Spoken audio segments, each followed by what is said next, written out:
My name is Bridget Biddy McLaughlin. I'm a folk artist, storyteller and writer. And this is my home where I've lived for 20 years.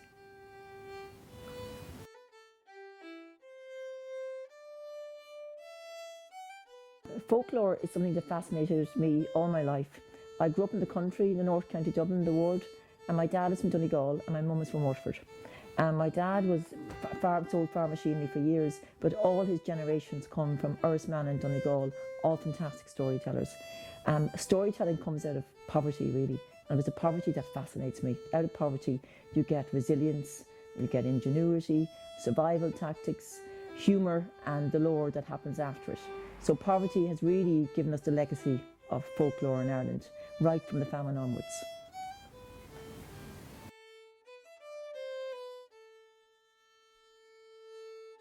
My passion is folklore in the past, the instruments people used in cooking. I'm a big cook, mad into cooking.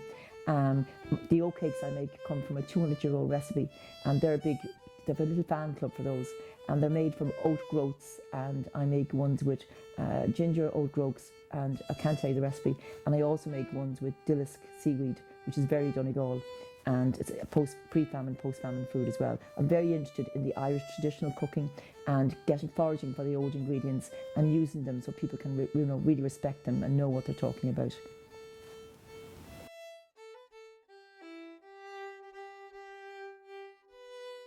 The style of painting I do is folk art, but it's called naive or primitive painting. My style, I think, hopefully in a humble way, is quite different than anybody else's. It's Biddy's kind of paintings. You recognise them from the figures. A lot of them are wearing iron jumpers, they're on stormy seas. There's a fox in many of them because the fox really is fascinating to me.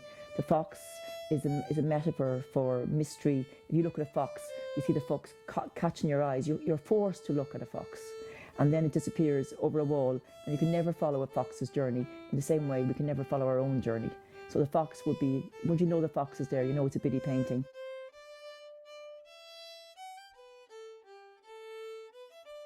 I love drawing the fishermen because I'm in the rowing club in Dalkey. I live in Dalkey here now. I love drawing the fishermen. I love drawing the rowers and all the community that lives around Collymore Harbour.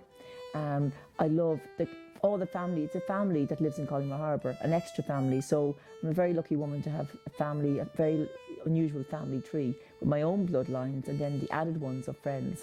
And we always forget those branches are just as important. So they inspire me to paint all the different little scenes from the harbour.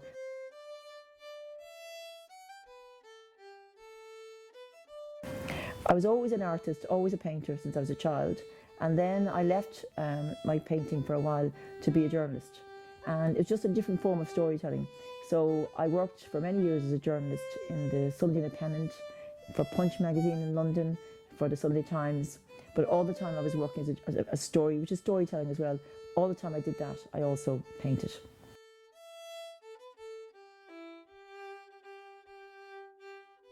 My favourite piece is probably this one here, which is the Snow Wedding. And the Snow Wedding has Skellig Michael behind it. And Skellig Michael is a very rocky surface from County Kerry. The older people are leaving the younger people behind on a horse. And Skellig Michael is ominous in the background because I've had quite a lot of darkness in my life. Even though I'm a very happy person, I've had huge tragedy in my life. And even before, the tragedy was there when Skellig Michael was there. But it's really to remind us that in all our lives, no matter how beautiful and how precious they are, tragedy does infiltrate sometimes and filter in. And Skellig Michael is the reality, dark part of life, which exists whether we like it or not. But that said, the rest is quite joyful, and most people find the paintings very humorous.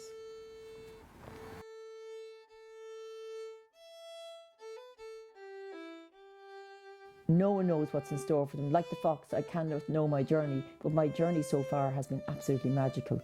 Terrible tragedy, but magic all the way. And the people I've lost are with me every day in heart and spirit. My journey, I never plan anything.